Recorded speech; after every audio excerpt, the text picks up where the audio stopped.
Olá, sejam muito bem-vindos a mais um episódio do Eu Faço a Diferença, o programa que tem como objetivo trazer pessoas que fazem a diferença nesse mundo, seja com seu produto, serviço, projeto, pessoas que estão aqui com seu propósito para fazer a diferença. Porque não é só prestar um serviço, não é vender um produto, a gente tem um porquê por trás. E é justamente esse porquê que nós mostramos aqui. E se você também tem um produto, um serviço, uma ação que faz a diferença nesse mundo, aqui embaixo desse episódio você tem um link para você se inscrever e participar também. Você vai ser muito bem-vindo.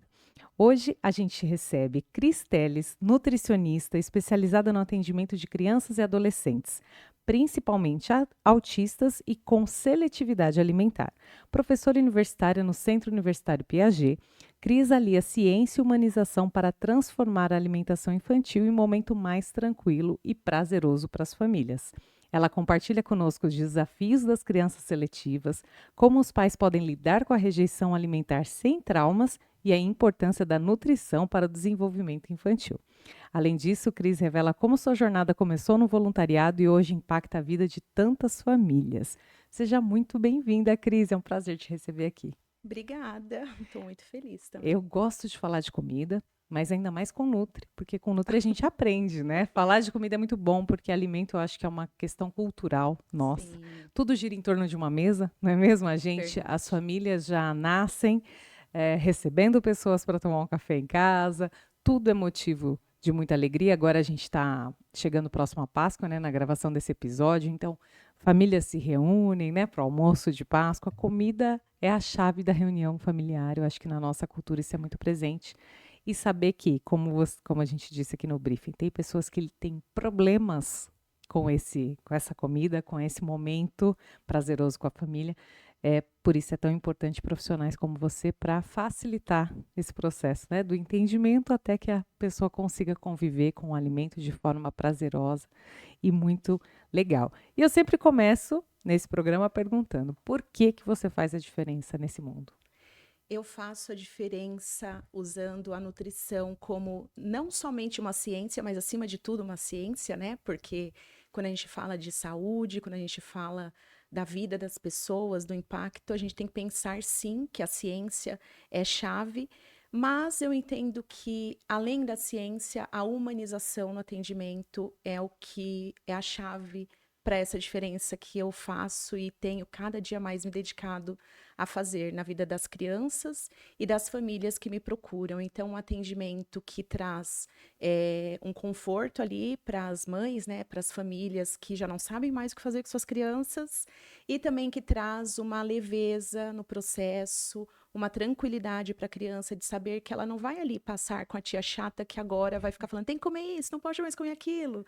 Não, é a tia que vai levar um brinquedo para o contexto, que vai levar uma atividade e que vai deixá-la muito tranquila para entender esse caminho de conexão com o alimento, para que então lá na frente a gente consiga inserir novos alimentos. E é dessa forma que eu tenho feito a diferença. Perfeito. E quando a gente conversou pela primeira vez, eu fui pesquisar, conhecer seu Instagram e tudo mais. O que me trouxe mais alegria ao ver é que normalmente, principalmente a gente que tem um pouco mais de idade, né? Ainda não as crianças vão estar acostumadas com outro contexto, mas a gente foi acostumado com um tipo de atendimento de nutricionista, onde eu posso falar com propriedade, gente, porque eu vou em nutricionista desde os 10 anos de idade, assim. É, a gente ia numa nutricionista que passava uma tabela, né? Antigamente tinha até Uhum. uma pirâmide. Não, não é que a pirâmide não exista, ela existe, mas assim, era uma pirâmide Aham. alimentar impressa, onde estavam ali grupos alimentares e que você Sim. tem que comer tanto do seu prato, Uhum. por cento tem que ser daquele, daquele, daquele. Era uma receita de bolo. Então eu ia no nutricionista para receber aquele papel com o número de calorias e ter uma restrição alimentar, alguma coisa Uhum. assim, em geral, para emagrecimento ou coisas assim. Quando eu vi seu trabalho e ouvindo você falar um pouco do seu trabalho aí antes nos bastidores, ele soa para mim como quase uma terapia alimentar, né? É uma nutricionista, mas que não está aqui para impor um cardápio, uma Uhum. receita e colocar, olha, isso tem que ser, não pode fugir daqui. Não, é trazer o alimento como de fato deveria ser visto, né, como fonte de energia para o nosso corpo e ao mesmo tempo facilitando o processo de aceitação de pessoas que têm essa questão com alguns alimentos, como é o caso das crianças autistas, na sua maioria, e outras Sim. restrições alimentares. Uhum. Então, eu achei muito bacana. Para mim, a diferença está no tornar, né, a nutricionista um outro tipo de atendimento muito mais humanizado, como você falou, e Uhum. de muito mais amor pelo alimento do Exato. que pela preocupação com a doença em si ou com, né, o sintoma que está acontecendo ali por causa daquela não ingestão Uhum. ou ingestão a mais daquele determinado alimento. Então, o que me impactou foi isso, porque para mim, olhando o seu trabalho, parece que é uma terapia, né? Onde, as crianças vão para se divertir também, Sim. né? A gente vai falar disso mais para frente. Uhum. Então, desde já, parabéns pelo trabalho. Aqui, Obrigada. inclusive, na mesa, nós temos alguns personagens especiais que fazem parte do consultório. Muito. E hoje ele veio para cá também, né? Eu já descobri Aham. até que ele tem um nome, já tem um Tem. caso ali familiar com ele. Sim. Mas temos aqui tudo que ela usa para encantar as crianças. Desde sempre foi crianças ou não? Na sua formação você atendeu clínica normal, vamos dizer assim? Então, eu venho antes do atendimento em consultório, eu trabalhava dentro das empresas, então cuidando ali do restaurante, né, de empresas. Sim. Depois trabalhei aqui em Suzano, no Instituto Federal, ali no restaurante que atende a alimentação dos alunos. E aí eu atendia esporadicamente, não como algo principal ali. Então eu atendia porque eu gostava, mas não era o que eu direcionava a minha atenção, Uhum. embora eu tinha esse desejo de atender. Neste contexto, eu já vinha estudando sobre autismo, sobre a síndrome de Down, TDAH. E aí, então, veio a pandemia. Na pandemia, aí ficamos todos em casa, tal. Daqui a pouco foi voltando gradativamente. Encerrei meu contrato com a empresa no Instituto Federal e fui trabalhar na merenda escolar de Salesópolis. Lá fiquei 1 ano. E aí, lá eu trabalhava 20 horas semanais e eu percebi que eu podia fazer mais alguma coisa. E eu sempre tive vontade de voluntariar. E nesse momento, então, eu comecei a voluntariar na Barra Funda, numa instituição que atende, né, de forma, todo mundo lá é voluntário, crianças com síndrome de Down e crianças autistas. E aí eu fui voluntariar lá. E eu tinha certeza que eu queria direcionar os meus atendimentos, mas eu ainda não tinha, talvez, dado o pontapé inicial, né, nesse momento da vida. E aí eu comecei, então, trabalhando na merenda e também indo fazer o voluntariado, e eu percebi que era isso, né? E aí eu entendi que ali havia um propósito de vida. Eu sou assim muito, acredito muito em Deus, em que tudo tem um propósito na nossa vida e que nós temos que enxergar onde estão os propósitos da nossa vida, Sim. e esse foi o momento que eu enxerguei que era isso, pronto. Então aí parece que tudo fez muito sentido. Coisas da minha vida de muitos anos antes começaram a fazer sentido, que era como se estivesse me preparando para esse momento mesmo, né? Sim. E aí, então, eu fui deixando de atender os adultos e falando, ó, não atendo mais adulto. Como não? Não atendo. Então, eu fui me posicionando dessa forma. A Sim. partir de agora, eu atendo crianças e adolescentes. E aí, depois, então, fui, né, estudando cada vez mais, buscando sempre mais informação e fui direcionando ainda mais para esse público do autismo, da seletividade alimentar, que está, né, bastante interligado, e atendo crianças em outros aspectos também, mas aí eu fui, então, sempre buscando mais informação, até por ver que falta ainda muito profissional Sim. que tem o olhar direcionado às demandas deste público, né? Então, não iniciei na nutrição atendendo, nem atendendo, né? E não imaginava que focaria neste público, mas aqui estou. Sim, eu acho que se a gente analisar o grupo no mundo de nutricionistas, grande parte deve estar no emagrecimento, né? Exato. Voltada para o emagrecimento. E Sim. eu acredito que nem você falou do posicionamento. Eu acredito que isso te dá um posicionamento muito mais embasado e seguro e exclusivo, porque Uhum. você se especializou num nicho que, primeiro, tem uma dor muito grande, né? E a Com gente vai certeza. falar agora disso na sequência, que são a dor das mães dessas Uhum. crianças que têm seletividade alimentar e não sabem mais o que fazer para as crianças comerem.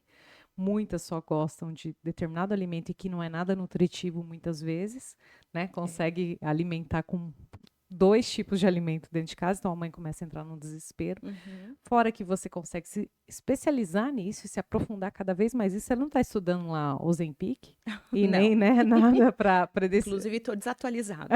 suas crianças, tipo, não precisam desse recurso, mas precisam de outros que você consegue se dedicar e se Uhum. especializar nisso. Então, para a gente entrar nesse assunto de seletividade, como é a seletividade, né? Ela não vem só do autista, tem várias doenças, aí várias síndromes que podem trazer a seletividade alimentar. Uhum. Conta um pouquinho para a gente como que é, como que chega isso no consultório para você. Sim. É, as pessoas normalmente associam realmente que a seletividade está ligada somente ao autismo, mas isso é um mito, né? Embora bastante relacionado sim ao autismo, mas não é particularidade, né, deste público. Sim. A seletividade ela é uma recusa ali persistente, né, por alimentos, às vezes grupos inteiros de alimentos, características específicas de alimentos, e eu falo assim de uma forma, né, não tão abrangente, porque a seletividade ela tem diferenças, né, de diagnóstico, então existem níveis diferentes de seletividade alimentar. Dentro deste contexto, a gente também traz algo que ainda consegue ser mais sério do que a seletividade propriamente dita, que é o TARI, né, o transtorno alimentar restritivo evitativo, que já é uma questão que envolve o tratamento psiquiátrico e psicológico, não tem como não ter esse tratamento. Então, a forma mais fácil de entender, independente de qual a vertente ali da seletividade, é que realmente são crianças que elas começam a rejeitar alimentos que até certo ponto elas comiam tranquilamente, e é o que mais acontece, ainda mais quando a criança teve uma introdução alimentar que foi correta, né, dentro daquilo que a gente espera, e a mãe fala, mas comia de tudo, e de repente passou a rejeitar isso, rejeitar aquilo, então isso começa a chamar a atenção de quem está ali mais próximo na alimentação, e isso não passa, porque é esperado que uma fase ali da criança, por volta dos 2 anos, que ela tenha um período assim de evitar, de parar de comer os alimentos que para ela já são familiares. É quando a nojinho do divertidamente está atuando, né? Isso.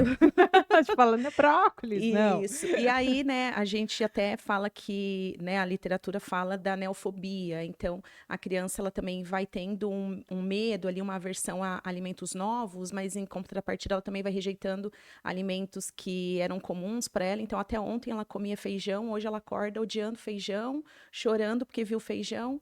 Mas quando isso não é a seletividade propriamente, isso se resolve em poucos dias, a criança volta a comer e tá tudo certo, né? A seletividade não, ela já é persistente, então ela vai cada vez excluindo novos alimentos, ela vai tendo preferências às vezes por marcas, por texturas específicas, e o que vai dar ali contexto para tudo isso é entender o que gerou essa recusa, né? A partir do momento que é uma seletividade mesmo, ela tem uma causa, e a causa não é o autismo, né? Até a gente vinha conversando antes. Sim. Então, muitas vezes a causa é uma questão sensorial, outras vezes, então, pode ser uma questão psicológica, de um trauma específico, né? De um momento relacionado ao alimento, ou nem sempre ao alimento. Acontece de crianças, por exemplo, que tiveram uma mudança de rotina por conta que ela mudou de escola. E ali surge algo que ela começa a rejeitar alimentos, às vezes na escola, às vezes em casa, às vezes em ambos. Sim. Criança que às vezes era a avó, sempre esteve presente, aí mudou, ou a avó faleceu. E ali, para ela, é como se aquilo tivesse desconstruído o que é o momento da alimentação. E aí ela começa a rejeitar. Sim. Então já tem um aspecto psicológico envolvido. Para outras crianças pode ser uma falta de habilidade mesmo, não sabe mastigar, não consegue engolir, né, da forma que deveria, a língua não faz o movimento correto, então ela tem uma dificuldade nesse ponto de vista. Para outras pode ser questões, por exemplo, uma constipação, uma diarreia, uma dor que ela sente, uma dor de cabeça que ela tem. Então, sintomas que muitas vezes nós adultos não imaginamos que aquela criança está presenciando, Sim. e aí nós só atribuímos a não quer comer. Mas o não querer comer já é uma resposta a algo mais profundo que está acontecendo e que não tem como tratar seletividade sem entender as causas. Não é do dia para a noite, às vezes, que a gente encontra, às vezes é uma combinação de fatores Sim. e um trabalho também multiprofissional, né? A maioria das crianças que chegam para mim, no primeiro dia eu já falo, olha, é importante passar por uma avaliação com tal profissional. Então, na anamnese já tem ali um levantamento de inúmeras questões para Uhum. tentar entender onde pode estar a causa da seletividade. E aí, então, já direcionar, porque senão eu vou ficar ali, sabe, não saindo do Enxugando lugar, gelo. enxugando gelo e a família não vê evolução, Sim. porque eu vou fazer a minha parte, mas se eu não der as mãos para o colega da outra profissão fazer a dele também, a gente não consegue evoluir a criança. E o Sim. principal é isso, né? Que essa criança, então, ela traga de novo para o seu contexto de vida o alimento de uma forma segura, porque ela precisa ter uma conexão com o alimento, uma segurança ali, né? De que, olha, eu não sou obrigado. E isso é algo muito pesado, muitas vezes, porque até nós que somos, né, Uhum. mais maduros, Uhum. a gente vem de uma história que nós éramos obrigados a comer. Então, o adulto colocava a comida no prato e aí nós tínhamos que comer o que foi colocado na quantidade que foi colocada, Sim. né? E às vezes o chinelo ali do lado, né, aguardando, você vai comer. É. E a gente comia por medo, Sim. não porque a gente aprendeu de fato a comer, né? E dentro da questão da seletividade, a gente não quer que a criança coma por obrigação, que ela coma por medo. Não, a gente quer que ela coma porque ela aprendeu a comer, porque agora para ela é confortável. Ela entende que tá tudo certo se ela comer, e se hoje ela não quiser comer esse, mas comer aquele outro, também tá tudo certo, mas ela já tem confiança naquele alimento. Foi uma Sim. opção não comer naquele dia, né? Então, é muito abrangente, na verdade, falar sobre seletividade. Mas para a mãe ligar um alerta e falar assim, isso é seletividade alimentar e não é que nem a gente brincou aqui, só nojinho na cabeça falando assim, né? Não, brócolis não. Porque existe, como a gente falou, uma fase em que a criança começa, não quero verde, não sei Aham. o quê, mas não chega a ser uma seletividade, talvez momentânea. Eu acho que o start seria então a não, aquilo não voltar a acontecer, tipo, Isso, persistir. persistir. Aí é um É a alerta que a hora de mãe. procurar ajuda. Persistiu, então vamos colocar aí um mês, a criança seguiu assim, daqui a pouco foi aceitando novamente, ok. Não conseguiu recuperar aqueles alimentos que foram se perdendo com o tempo, é hora de procurar ajuda.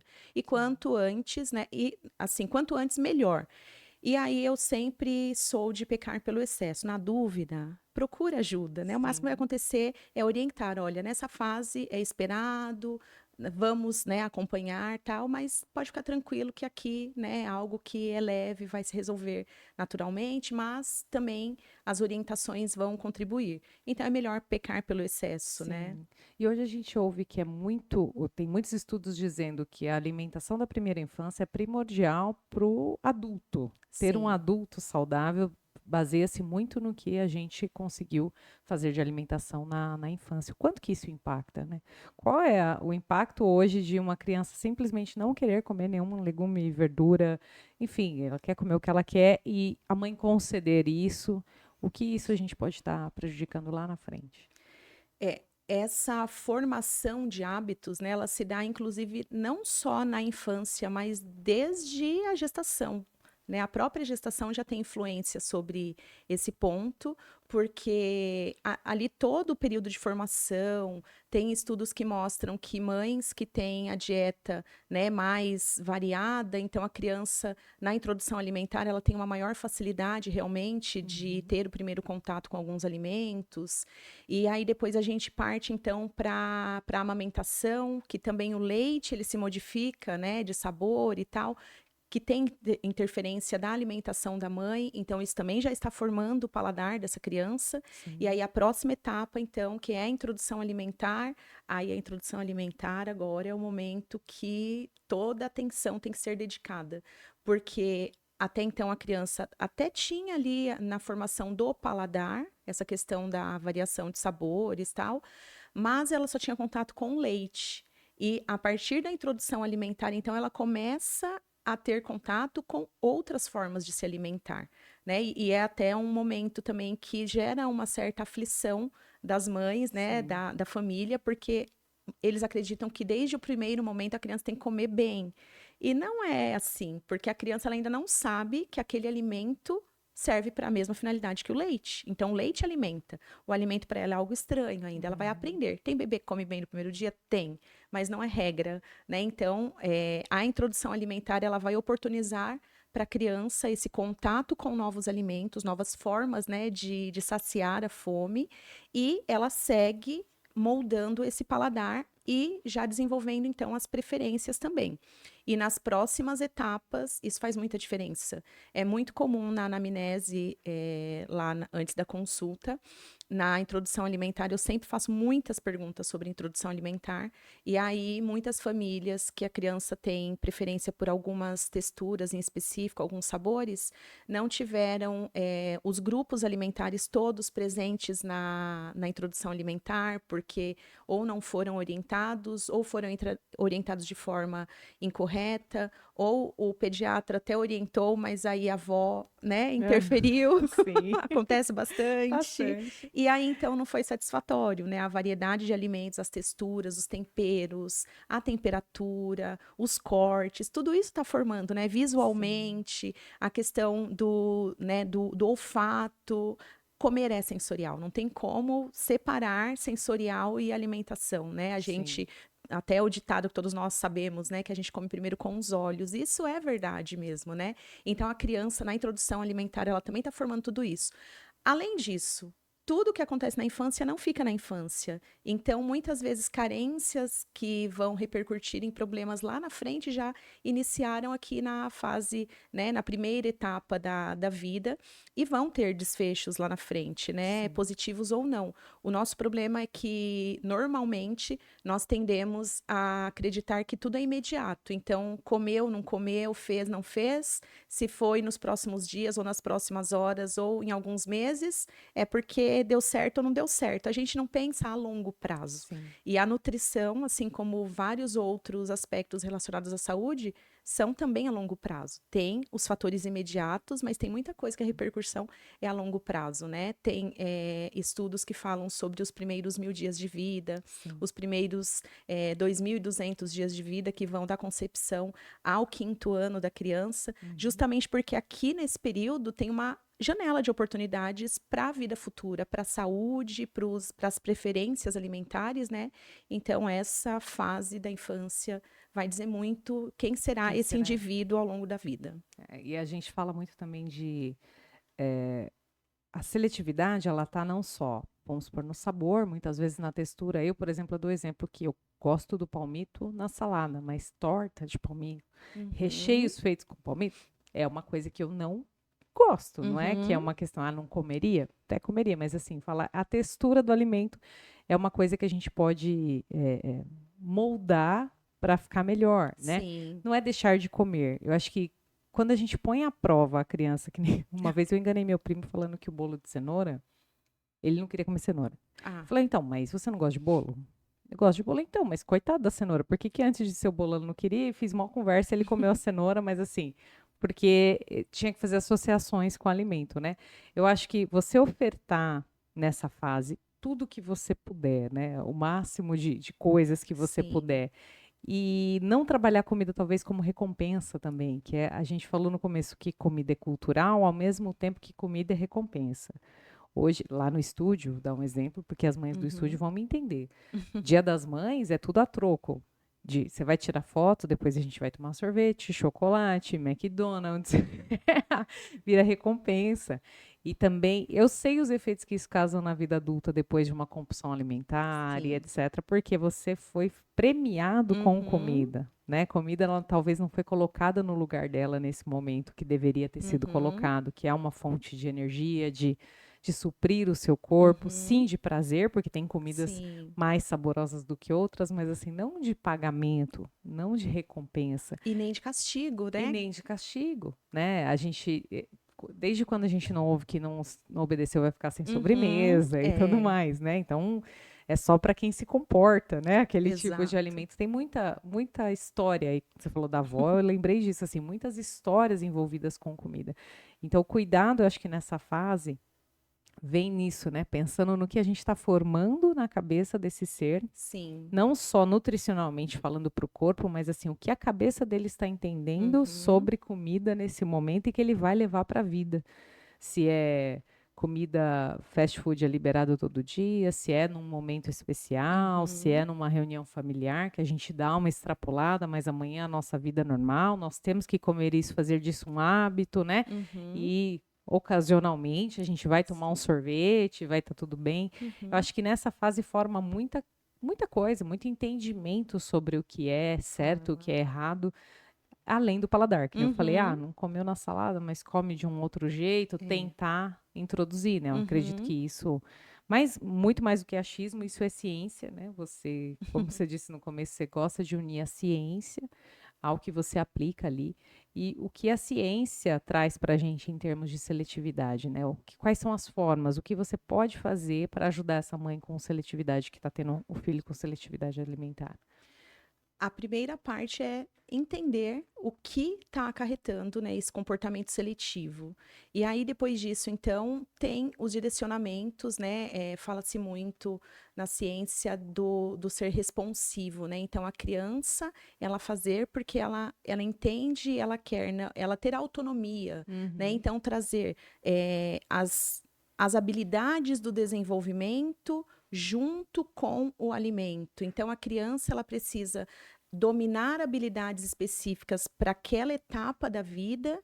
E aí, então, junto com isso, nós trazemos a introdução de novos alimentos. A ludicidade, junto com isso, né? Também nós conversamos nos bastidores sobre nós entrarmos no mundo da criança e não o contrário, né? Então, é isso, né? Por que que nós queremos forçar a criança a fazer algo porque nós queremos Uhum. e nós não Porque nós podemos, achamos certo. nós não queremos fazer o contrário, né? Então, é muito mais fácil a gente entender que a criança é um ser em desenvolvimento e ela vai, então, é, ganhando habilidades à medida que ela vai se desenvolvendo, e essas habilidades serão utilizadas para vários aspectos, inclusive para a alimentação, Sim. e aí então o adulto direcionar como que isso vai ser feito de forma satisfatória.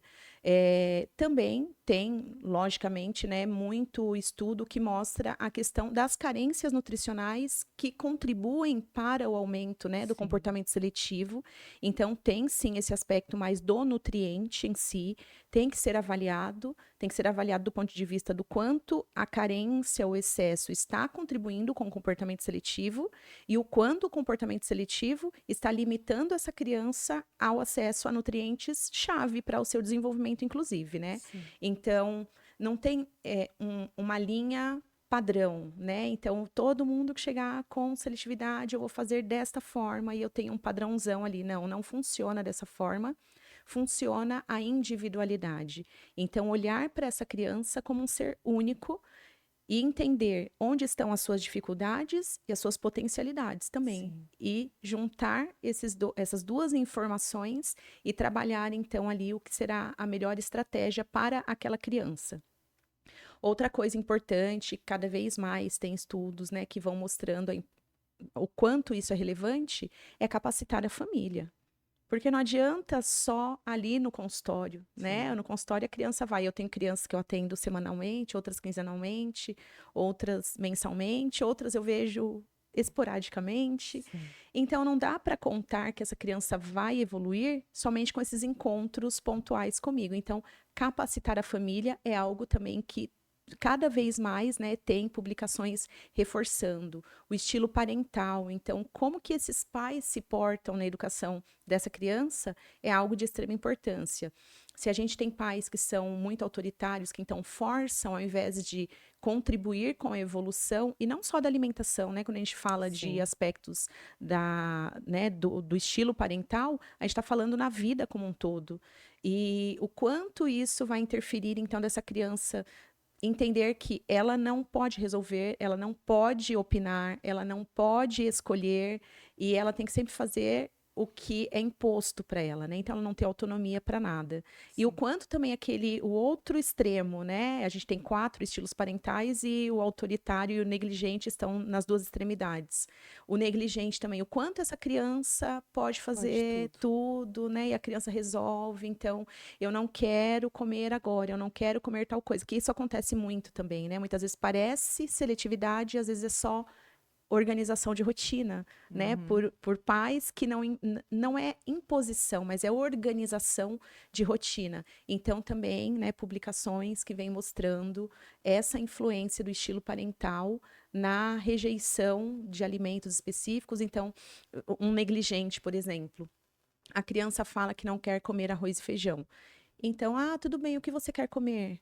Eu quero comer batata frita e salsicha. Tá bom, né? E vai lá e Então, faz.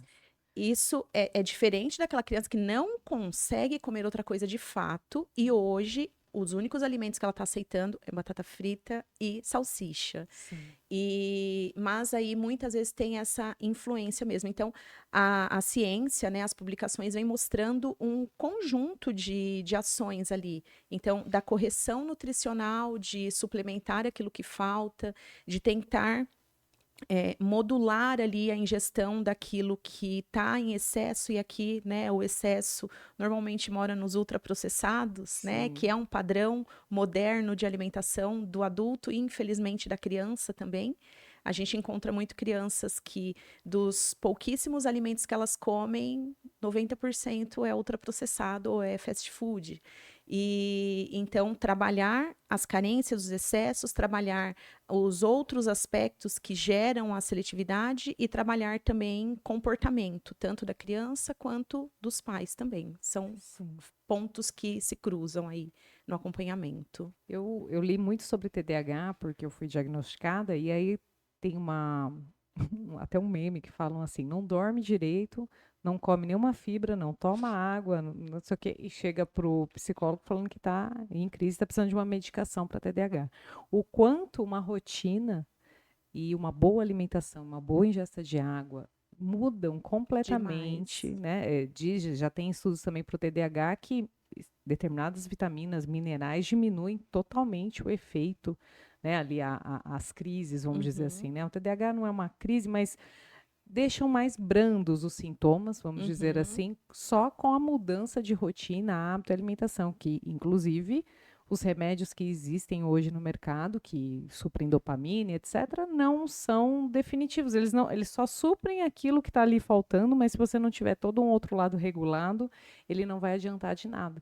Então, essa condução de que, tá, tem o autismo, tem qualquer outra neurodivergência, mas é preciso se organizar para que isso tenha uma qualidade de vida melhor, né? Eu acredito que por isso ser único, por isso tem que tratar individualmente, porque cada um vai ter um nível ali que precisa ser tratado, uma deficiência que precisa ser pontuada, e aí você conseguir deixar aquela, não que vai deixar de ter a seletividade muitas vezes, mas a qualidade de vida daquela família vai melhorar muito, né? Exato. Tem técnica que você usa específica para essa seletividade? Chega uma criança lá, a mãe fala: olha, só está comendo batata frita.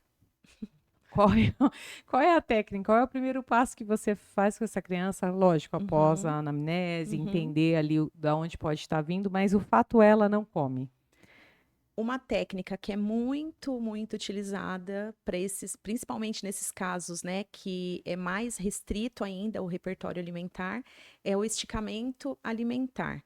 Ele consiste basicamente da gente partir de um alimento que a criança aceita, que a gente chama do alimento de segurança ali dela, e ir levando para outro alimento por semelhança. Então a gente vai pegar, por exemplo, come a batata frita.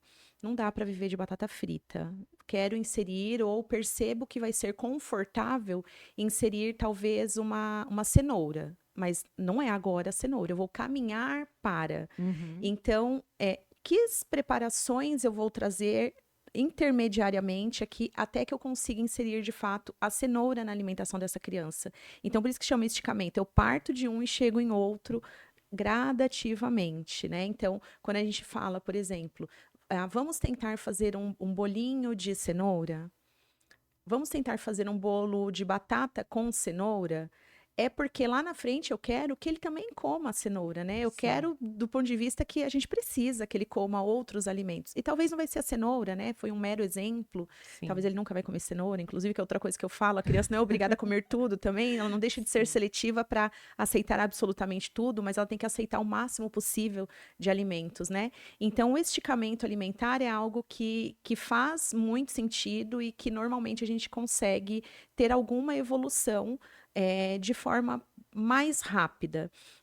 Quando eu comentei até também com você sobre o bolo de feijão, né? Então, eu pego o bolo, que é um alimento ali geral, que a criança gosta, e inserir o feijão numa preparação, com a criança sabendo que tem feijão ali, e aí eu consegui que ela coma feijão dentro do bolo. Ela sabe. Eu ainda não consigo que ela coma feijão no prato, Sim. mas o caminho será esse. Então, eu inseri, no bolo foi. Que outra forma agora? Ela gosta de alimentos mais secos. Então, vamos tentar fazer chips de feijão ou de grão de bico, que é no mesmo, né, Grupo. no mesmo grupo ali Uhum. alimentar. E aí, nós vamos fazendo esse esticamento até chegar naquele alimento que a gente quer inserir. Então, Aí, isso já não foi funciona. tão ruim. Eu só dei uma esticada muito drástica com É, o meu primo, do aí bolo de assustou. cenoura para cenoura. Aí, mas por que que você não come cenoura? E quanto a isso, o que que o pai nunca deve fazer, o pai, a mãe, nesse processo, né? Você está iniciando a adaptação, isso tudo é feito em consultório. Você consegue trazer essas associações, esse esticamento que Sim. nem você está falando, Uhum. dentro do consultório você vai trabalhando isso nas sessões. Sim, as crianças que vêm de forma rotineira, a gente consegue trabalhar, né? Mais dessa forma. Aquelas que vêm uma vez por mês já vai ficando mais difícil, porque outra questão que acontece na seletividade, na rejeição dos alimentos, é que a criança tem que ter uma familiaridade com o alimento. Então, às vezes, por em casa já ter tornado tão pesado apresentar aquele alimento, então, às vezes, a família atribui a isso vai ser no consultório, aqui em casa a gente não tenta, porque não vai comer, vai gerar todo o estresse e tal. A gente entende, né, que é pesado realmente, não é fácil, mas se deixar só para os momentos ali comigo, pensa uma vez por mês, uma vez a cada 2, 3 meses, a gente vai demorar quanto tempo para a criança conseguir comer um alimento específico? Sim. Então, isso não dá para ser só em consultório. Eu faço no consultório, vou trazendo, às vezes, numa atividade, depois numa preparação, porque já trouxer direto na preparação, a criança às vezes já se assusta. Então, ao invés de eu conseguir avançar um degrau, que também é outra coisa que na seletividade tem, assim como um contexto, que é a escada do comer. Então, a gente parte do tolerar, a criança precisa tolerar estar aqui no ambiente. Então, é como se ela tem uma aversão à cenoura, a cenoura está ali, ela está tolerando estar aqui. Ela ainda não consegue pegar numa cenoura de verdade, não consegue interagir, provar, cheirar, impossível, mas ela já tolera estar no mesmo ambiente. Então, a gente vai subindo até a criança conseguir comer. São muitas etapas, Que né? existe a seletividade de estar no prato da mãe aqui do lado e estar incomodando, dela não conseguir Existe. conviver com Exatamente, aquele não só alimento. no prato, mas no ambiente em si. Tem criança que ela tem um comportamento tão aversivo com determinados alimentos que ela não consegue ficar no ambiente. Então ela faz alimentação fora do contexto familiar. Então isso traz uma repercussão social para essa família Sim. também, né? Muito pesado. Agora, voltando, né, à sua pergunta, O o que que os pais não pais. devem fazer? Não devem forçar. Acho que isso é o mais importante, é o não forçar. A maioria não, mas boa parte chega e relata que no desespero forçou. E esse forçar gera mais uma barreira, Mais um porque problema para tratar. desencadeia um trauma ali nessa Uhum. criança, né? E também uma falta de segurança com aquela pessoa que deveria ser o ponto de segurança. Então, a criança não vai falar, logicamente, que ela tem medo de comer uma coisa que a mãe dá, porque uma vez a mãe escondeu alguma coisa ali, ela não sabia, e aí isso gerou nela um medo de tentar comer. Mas ela internaliza esse pensamento, né? E isso então gera esse medo, esse trauma. Forçar não é o caminho, esconder também não é o caminho. Você Tem não é daquela. momentos. Então a gente. A avó que fazia o feijão com a beterraba cozida dentro, porque a gente não comia, tá errado. Olha, não vou dizer que tá errado, Polêmicas mas aqui. tem forma. As avós vão nos cancelar Olha, nesse eu quero momento. deixar claro que eu amo as avós. Que Mas elas era são uma parceiras forma, né, que demais. elas pensavam de fazer. A minha sogra fazia para o meu esposo panqueca de beterraba, se eu não me engano, ela colocava beterraba na massa para ficar roxinha. E aí ficava roxinha, eles Uhum, achavam lindo e comia, mas a uhum, beterraba não comia. aham. Então fazia. Acontece, né? Mas onde mora o problema? Então, pensa que a criança hoje ela come feijão. Uhum. E aí a gente começa a colocar beterraba, cenoura, chuchu, abóbora. A gente vai variando. Aí um determinado. E ela vai comendo. Um determinado dia ficou um pedaço da abóbora. E aí ela percebeu. E aí ela não quer mais comer feijão, porque agora ela pegou medo de comer feijão. Pode ser que passe batido, então tá bom, tá nutrindo, mas pode ser que isso gere na criança uma rejeição por um alimento que para ela até então era um alimento seguro. Então ela começa a ter uma desconfiança de quem oferece o alimento para ela. Então Sim. isso gera uma nova barreira, um novo ponto para a gente ter que tratar. Até tem como trabalhar inserindo novos alimentos naquele que já é aceito, mas também tem que ser de forma muito estratégica. Então, alimentos que não vão alterar de imediato cor, sabor, textura, e não é em qualquer alimento que a gente vai inserir. Então, a gente vai tentar Sim. enriquecer, né? Em muitos casos, a gente vai precisar trabalhar enriquecendo, porque a gente precisa nutrir aquela criança, né? Sim. Mas tem que ser estratégico para não gerar um problema de perdermos mais um alimento. Ao invés de ganhar um, a gente perde outro, né? Então, Sim. esses cuidados são bem importantes. Não forçar e evitar esconder sem saber a forma correta de fazer isso. Sim, perfeito. E como que é a sua vivência na faculdade, no centro universitário, né? Professora universitária, claro que você tem uma outra faixa etária ali, né, com você, outro propósito, outra questão. Mas o que a soma, né, de ser uma professora universitária, de estar no ambiente acadêmico traz para o seu trabalho, assim? O que que você acha que agrega?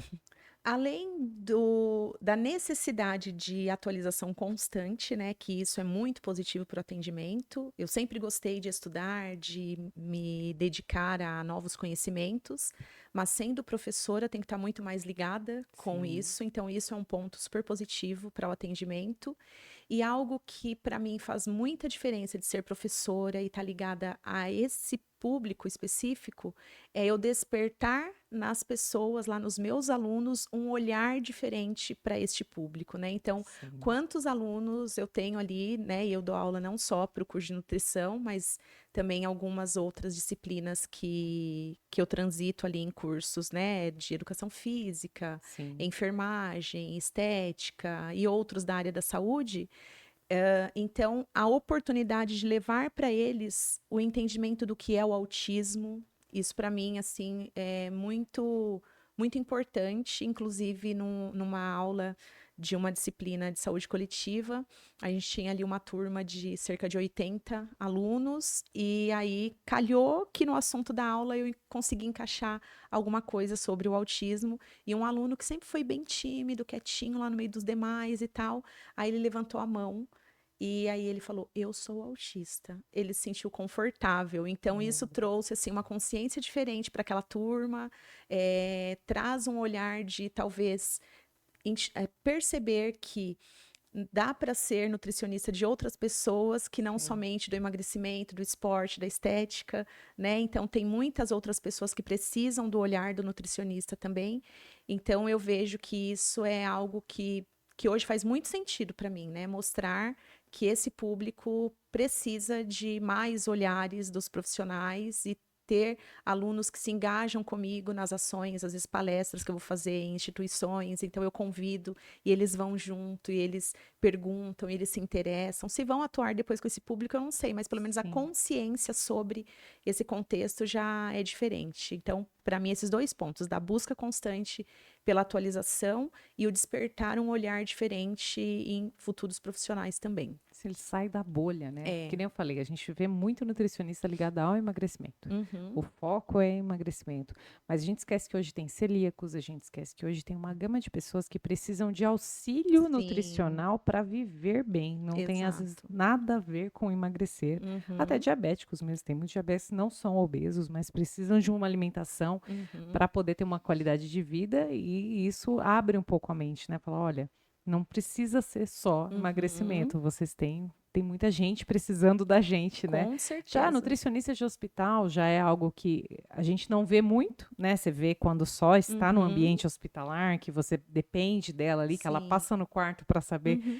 para te receber, mas assim, são áreas que precisam ser muito estudadas, que a pessoa precisa saber o que conduzir em cada situação e não são tão vistas quanto o Uhum. tal do emagrecimento, que, claro, é uma dor, eu acho que mundial, É é importantíssimo também importantíssimo, tratar. é uma questão que vai ter sempre alguém para ser atendido, Uhum. né? É uma gama muito maior de pessoas para ser atendida, mas que existem oportunidades e pessoas precisando de auxílio de vocês. Uhum. A gente falou do trabalho voluntário lá no começo. Você ainda mantém algo voluntário? Você ainda hoje consegue, com todo o seu...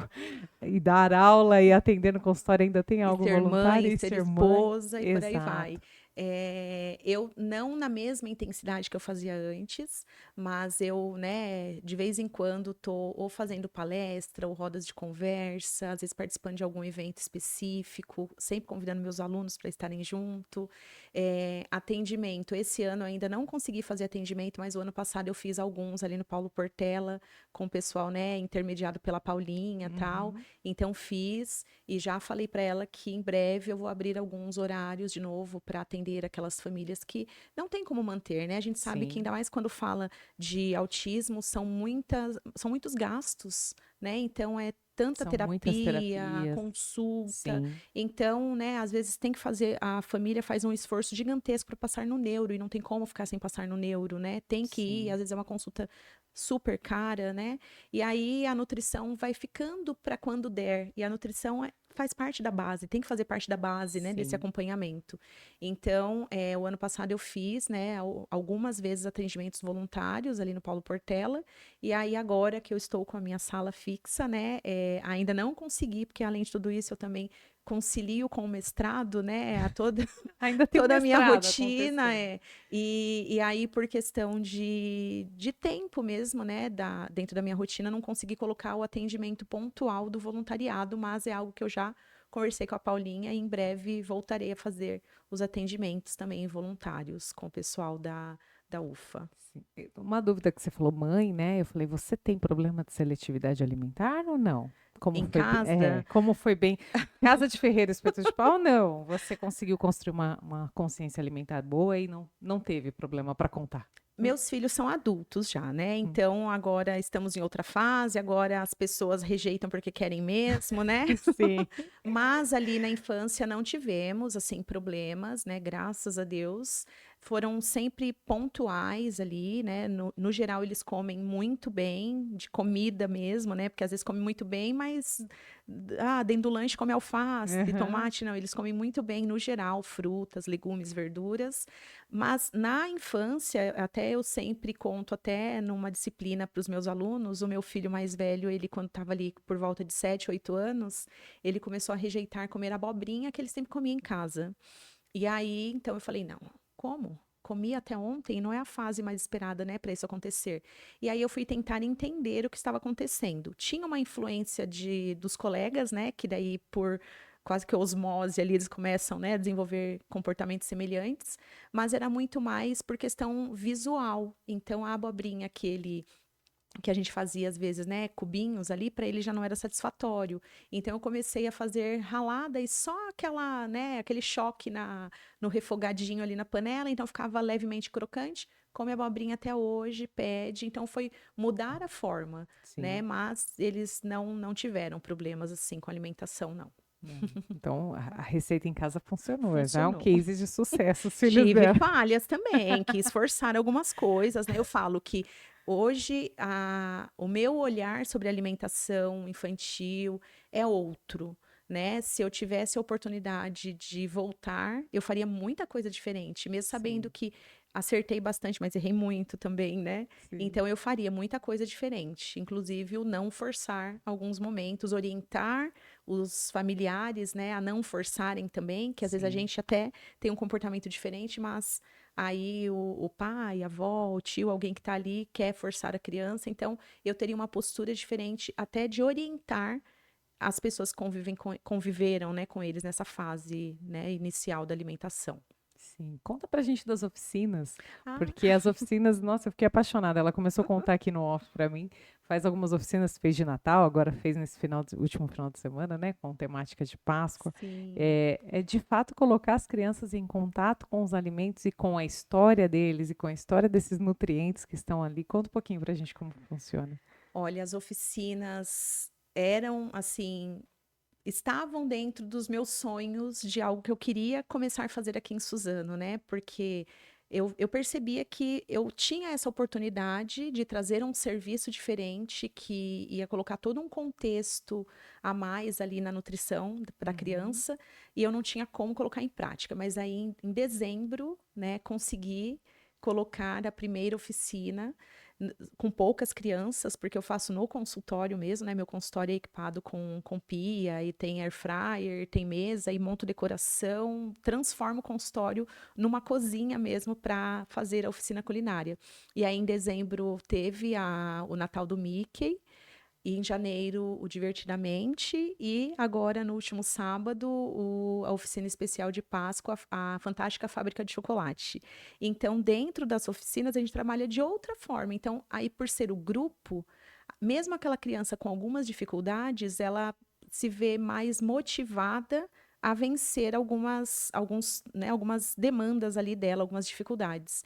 E aí, então, a receita que vai ser preparada, normalmente a gente faz 2 receitas, elas são pensadas detalhadamente nos ingredientes. Então, no Divertidamente a gente fez mini pizza, então trabalhamos com massa sem glúten, que a batata doce também na massa, e as Uhum. crianças, né, então viram a batata in natura, aí depois amassaram a batata, ajudaram a colocar todos os ingredientes, amassaram, deram forma e, né, colocaram os recheios que elas queriam e as receitas são trabalhadas dessa forma, então contextualizando o porquê que é importante, o porquê que a gente precisa trazer isso para alimentação, de onde vem, como foi o caso de Páscoa, então o cacau que estava na caça ao tesouro, então eles viram a fruta mesmo do cacau e entender que dali sai o chocolate que hoje a gente come mega açucarado, mas que Sim, não era para ser assim. sim. E aí escolher o chocolate que não é tão doce, os recheios que não são, né, lotados de açúcar como normalmente nós encontramos para comprar. E ainda assim, trabalhando com essa diferença que foge ao padrão do dia a dia, ao que às vezes até a escola dá como brinde, né? E a criança ter uma boa aceitação e vencer desafios, né? Crianças que estão no perfil da seletividade, até do TARI, conseguir não comer o alimento, mas trabalhar com o alimento ali no contexto, e a mãe já ficar super feliz, porque em casa ela não conseguiria fazer aquilo, e ali na oficina a gente consegue com estratégia, tudo estratégico, tudo muito respeitoso, nenhuma criança é obrigada a comer o que faz na oficina, elas levam para casa o que elas fazem lá, sempre levam, e algumas já querem comer, fazer e já comer, outras não, querem levar para os pais, mas ok, né? Então, respeitando os limites, mas Sim. também estrategicamente conduzindo a uma outra etapa, né? Então, em casa não consegue nem amassar uma batata para fazer nada, mas lá na oficina conseguiu amassar. Então, eu sou assim, né, apaixonada. Eu queria conseguir fazer oficina toda semana, uma vez por mês que fosse. E aí a rotina não permite, mas é algo que eu comecei e não quero mais parar. Eu quero esporadicamente aí ter. Talvez mês que vem eu faça outra, porque as crianças já estão Eu ia pedindo. perguntar se já tem data da próxima. Já estou imaginando uma oficina de festa junina aqui. Não, a festa junina ainda é depois dessa Vai ter próxima. mais uma ainda no Eu intervalo. pretendo fazer, olha só, já vou dar spoiler. Hum. Eu pretendo fazer do Stitch, que né, o desenho tá Ah, para agora sair de tá, novo aí no tá a onda, cinema, né? tal. Tudo do Stitch. Isso, então pretendo fazer mais ali pro final de maio. E aí depois, então, junho, talvez pro final de junho, começo de julho, eu faça uma com a temática de festa Festa junina. junina. Nossa, deve ser muito legal. As crianças, além de tudo, se divertem, Demais, né? demais, Que nem tu porque falou, caça além ao tesouro. isso, porque além do alimento em si, né, da preparação culinária, tem as atividades. Então a gente faz, essa foi mais dinâmica porque dentro do contexto de Páscoa tem né, a caça aos ovos e tal. Aham. Então a gente fez a caça ao tesouro, mas sempre tem atividade com direcionamento dentro do tema da oficina, mas também trazendo o contexto da nutrição, e as crianças levam brindes e tiram foto, e é muito gostoso. Elas ficam muito felizes mesmo. Ai, que legal. Você falou aí no meio da história da escola, que até oferta, né? Que nem nessa semana, várias crianças vêm para casa com ovinho de Páscoa e tudo mais. Uhum. De que forma a escola pode contribuir para a alimentação das crianças? Como que você vê isso? O quanto ela prejudica e contribui, né? Assim. Sim. Hoje nós até temos nas escolas, por exemplo, públicas, né, o PENAI, que tem uma resolução nova, que limita bastante que a escola pública oferte alguns tipos de alimento. Então, isso é algo que mudou muito o contexto alimentar de que quando eu estudei na escola pública, Sim. por exemplo, né? Então, hoje a criança come comida mesmo na escola. Porém, tem a cantina da escola, a escola particular, às vezes, que ela mesma oferta alimentação, e nessa semanas de festas, não só Páscoa, né, mas Dia das Crianças e outras datas, que daí, então, Uma normalmente, flexibilizada, né? aí vem muito o contexto dos doces, né? Uhum. Então, não é errado que a criança coma, mas é importante que a escola entenda que ela tem um papel nessa educação alimentar também, né? Então, a escola talvez seja um dos lugares mais ricos para trabalhar a alimentação, para trabalhar a nutrição da criança, porque toda disciplina dá para encaixar alguma coisa de nutrição ali, né, de Sim. saúde, e trazer para a criança de uma forma que aquilo vai se tornando tão comum nas falas, no cotidiano dela, que ela absorve de uma forma muito mais tranquila. Então, a escola, primeiro, né, ter um nutricionista é essencial, que não seja aquele que está ali todos os dias, mas aquele que ele faz o cardápio, ele vai fazer Sim. atividades com as crianças, ele vai conversar com os pais, ele vai orientar a equipe de professores, né, equipe pedagógica, merendeiros. Então, isso é um ponto. Outro ponto é oportunizar que as disciplinas tragam esse conceito, né, de preferência orientado pelo profissional que é capacitado, que é o nutricionista, mas que daí então ela tem ali de forma recorrente, né, as falas sobre o alimento, alimentação, nutriente, musiquinhas, né, que a gente Sim. tem tantas aí, fazendo parte de atividades mesmo. Então, a escola tem muitas oportunidades, na verdade. Talvez o que falte para algumas é o profissional que oriente onde estão as oportunidades, né? Como uma horta, a criança plantar, a Sim. criança colher, levar para casa, só isso já é um grande fator que vai desenvolver nela talvez o interesse de comer a salada que em casa ela nunca quer comer, né? Então, Sim. a escola tem muita oportunidade. Que ela plantou, ela colheu, ela fez Exato. parte do processo, Sim, então isso ela é se sente riquíssimo. rico para eles. Uhum. Eu falo que uma escola dos sonhos seria que incorporasse ao nosso sistema educacional normal uma disciplina sobre saúde e não a ciência, só que a gente tinha na nossa Uhum. época, né? Que agora já não, acho que não É, chama mais, mas assim, saúde que mostrasse o bem-estar da ingesta de água, da alimentação, de sim. atividade física e o porquê isso é tão importante na nossa vida. Talvez isso seria um sonho, mas seria interessante. Uma disciplina de financeira, né? Extremamente E importante. empreendedorismo. Porque eu Sim. acho que o nosso país merecia até ser formado empreendedor desde Uhum. escola, da pessoa saber que, sim, eu quero trabalhar para alguém, tá tudo bem, ou não, eu não quero, mas eu sei todo o caminho Uhum. que isso, porque a gente tem um país que empreendem por necessidade, É. né? Ou foi mandado embora, pega o dinheiro de uma rescisão e eu vou empreender, e muitas vezes Uhum. sem formação. Então, são três coisas que eu acho que a escola poderia trazer de base para a gente, né? Que são coisas que Também talvez a gente acho. usaria mais que a hipotenusa e que a esquadrada, não é mesmo? Olha, coisas que dão calafrio quando lembro. Não é? E essas coisas é o que de fato a gente vai levar para a vida. Hoje a gente É. não sabe, às vezes, fazer uma conta de um juros que um banco está te cobrando alguma coisa, que é a prática. E Uhum. a hipotenusa ficou lá para trás. É Né? verdade. Trazer uma vivência mais do que a gente, como adulto, vai encarar na vida, que é a parte da saúde, a parte Uhum. financeira, a parte de gerir dinheiro, empreender, etc. Eu acho que seria tão válido, mas aí a gente está sonhando um pouco.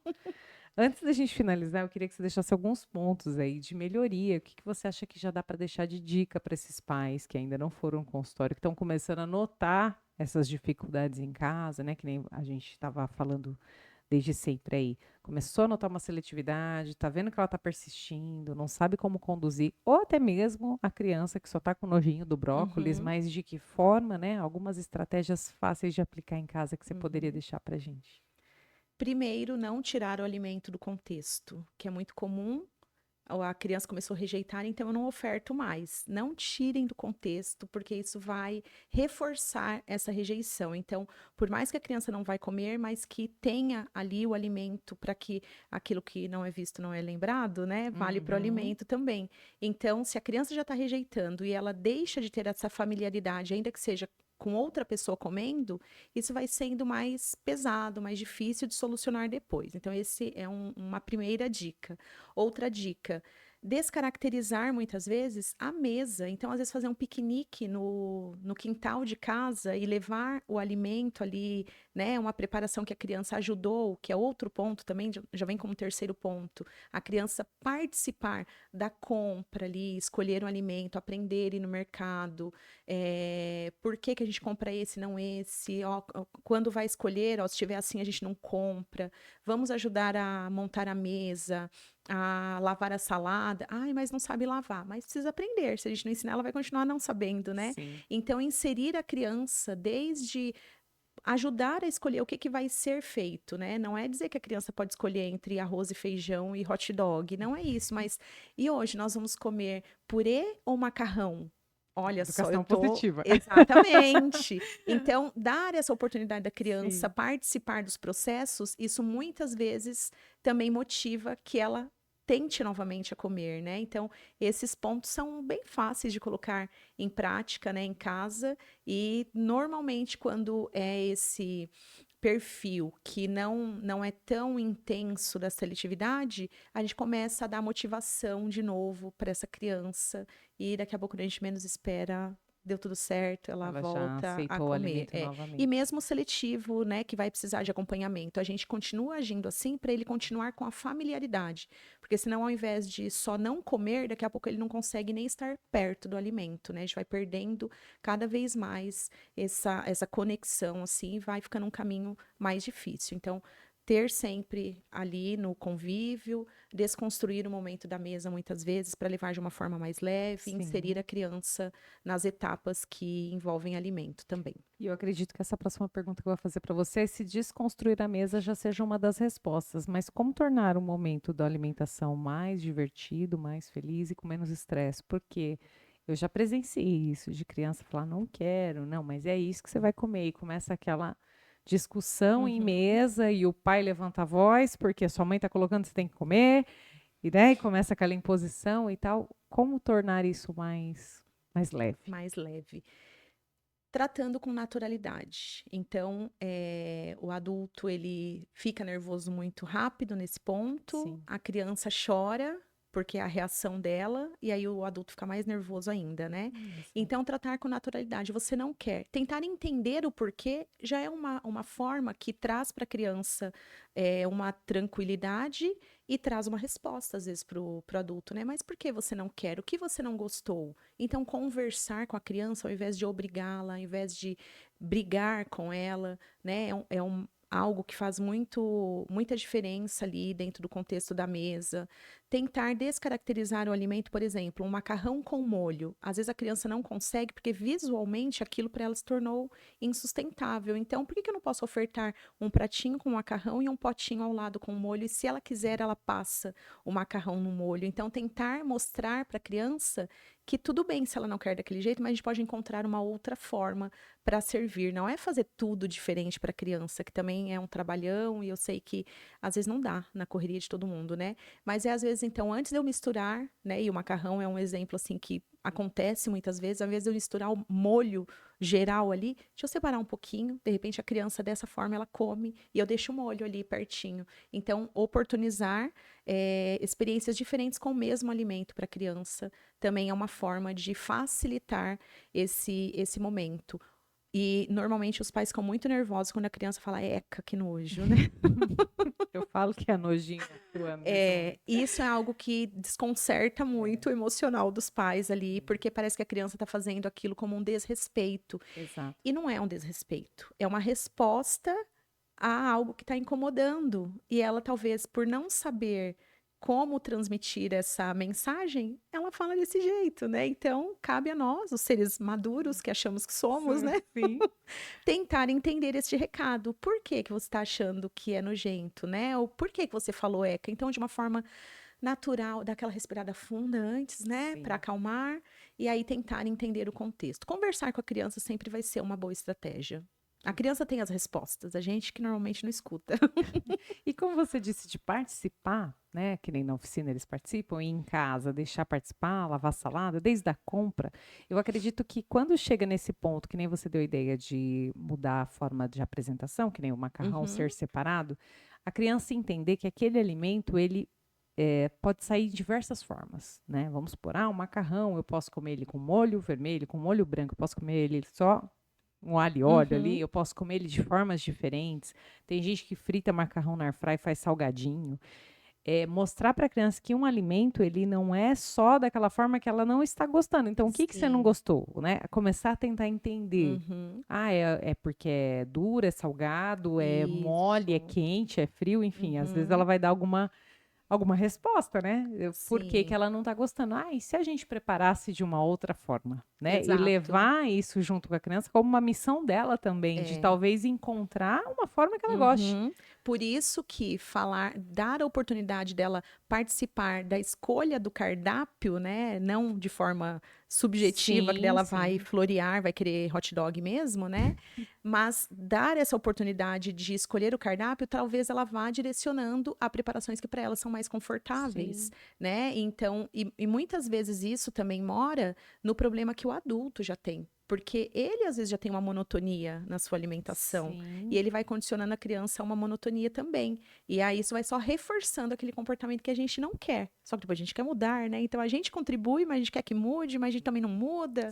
Então é Sim. muita coisa envolvida, né? É que nem eu dei o exemplo do palmito, e a gente tem uma certa seletividade alimentar, é que depois de muito passar com nutricionistas boas, né, como a gente até falou da MAC, Uhum, mas assim, eu aprendi que o alimento ele não pode me dominar. Então, se eu preciso comer, eu vou comer. Não vai ser o alimento que eu vou ter o maior prazer de comer, né? uhum, Mas ponho lá e como e tá tudo bem, sim, e é só um alimento. uhum, E aí, se a gente tem isso, que nem eu como o palmito na salada, mas o palmito na torta eu já não curto. Poxa, a criança é mais normal ainda, ela tem uma coisa assim, a exato. batata do jeito que você fez não vai, Uhum, cozida. Mas se você passar na airfryer e ficar com uma casquinha, talvez ela já coma. Então é exatamente. entender com ela ali o que agrada o Uhum, paladar e falar, olha, não é o problema, não tá na batata. Tá da forma que a mamãe fez. Então, é talvez isso dessa forma mesmo. você não gosta. Mas e se a Uhum, gente fizesse assim, né? é E isso colocar junto, mesmo. eu acho que pode ser uma boa. Sim. Olha, a gente ficaria horas aqui conversando, porque é um papo muito bom. Mas eu queria que você falasse dos seus serviços de fato, como que a gente pode te encontrar, te contratar, quais Uhum, serviços estão ativos hoje, né? A oficina, a gente está só no spoiler, né? Você uhum. vai ter que fazer agora a lista no seu Instagram, você põe ó, link na bio para lista de espera da oficina, porque Aham. vai dar certo. Você vai ter que fazer a oficina muito mais vezes. Olha, farei.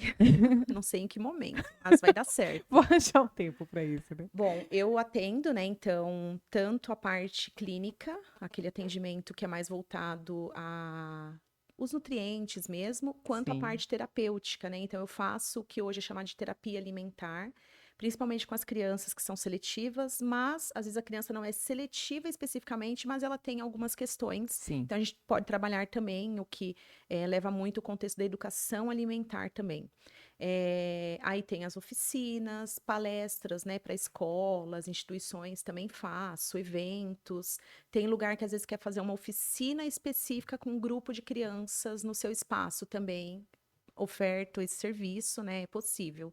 E aí as pessoas podem me encontrar no Instagram, Cristeles_Nutri, e também meu WhatsApp comercial, que é o 974991909. E aí, em ambos, consegue contato facilmente comigo. Perfeito, tá aqui embaixo também do episódio, vai ficar salvo aqui no YouTube pra gente, os dados de como acessar você.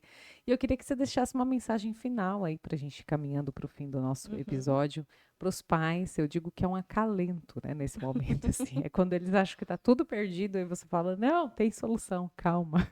Primeiro, paciência, né, Sim. vai dar certo, é uma fase, a gente consegue contornar. Uhum. Então, eu queria que você deixasse uma mensagem para os pais que estão tendo Uhum. dificuldades com a alimentação das Vou até mudar crianças. o ângulo agora. Muda o ângulo, essa câmera aqui, ó, tá toda em você. Certo. Bom, a minha mensagem, primeiramente, é que vocês não estão errados, vocês não fazem tudo errado, é algo que eu gosto muito de reforçar.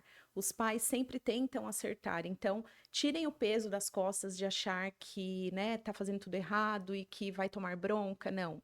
Vocês estão fazendo o melhor trabalho que vocês podem com a informação que vocês têm, mas vocês podem recorrer também a profissionais, não estou falando só de mim, mas outros profissionais de outras áreas que podem orientá-los a fazer ainda melhor aquilo que é necessário para a saúde, para o conforto, né, para a felicidade da sua criança e da sua família. E também dizer que o processo ele pode sim ser mais leve, mais respeitoso com vocês e principalmente com a criança que está em desenvolvimento e tudo que está acontecendo agora na vida da criança tem uma repercussão para o futuro. Então, vamos levar com mais leveza, né? Trazer ali realmente essa conexão com a família, com o ambiente, com o alimento, para que ela aprenda a comer, ela não seja obrigada a comer, né? Um adulto não quer ser obrigado a comer fígado se ele não gosta de fígado. Então, por que que a criança tem que ser obrigada a comer? Ela precisa aprender a comer. E também, se seu filho não comer, né, os 555 mil tipos de alimento que existem, não é um problema. É difícil alguém que coma exatamente de tudo. A gente vai ter preferências alimentares, mas desde que a gente coma a maioria dos alimentos, tá bom. Então, tirar um pouco desse negócio que tem que comer de tudo, de todas as formas. Não necessariamente vai ser assim. E estou à disposição, né? Contem comigo, vejam meu Instagram, tem bastante conteúdo que pode ajudar também.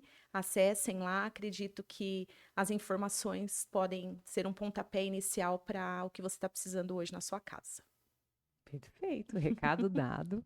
Queria agradecer a sua participação aqui. Realmente, como a gente disse lá no começo, você faz a diferença no que faz. Dá para ver no brilho dos seus olhos quando você fala do que você faz, que é com muito amor, com muita dedicação, porque de fato você está transformando a vida de famílias, né? Com certeza as refeições são mais tranquilas depois de todo o processo que passam com você, de todo o aprendizado que as crianças têm, de toda a parte lúdica que elas se divertem. Então, parabéns pelo seu trabalho. Obrigada. Foi incrível conhecer um pouquinho da sua jornada. Acompanhe, como ela disse, mais lá no Instagram, né? Você compartilha as coisas, acredito que só lá já se aprenda algo, né? A gente costuma dizer que a gente que tem essa missão de atender pessoas, que nem eu com a fotografia, a gente tem a missão de compartilhar conhecimento e já, independente de estarem contratando a gente ou não, a gente já consegue transformar muitas coisas através das mensagens que a gente passa, né? Dos casos que a gente conta no Stories, enfim. Então acompanhe, com certeza vocês vão se apaixonar pelo trabalho dela, da forma que eu me apaixonei, porque eu achei uma nutricionista muito diferente, né? Não é mais a nutricionista de antigamente. Como você disse, é uma terapia alimentar.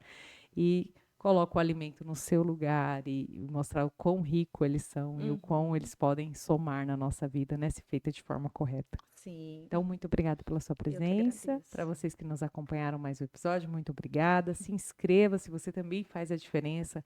Clica no link aqui embaixo, participe de um episódio com a gente e até o próximo episódio.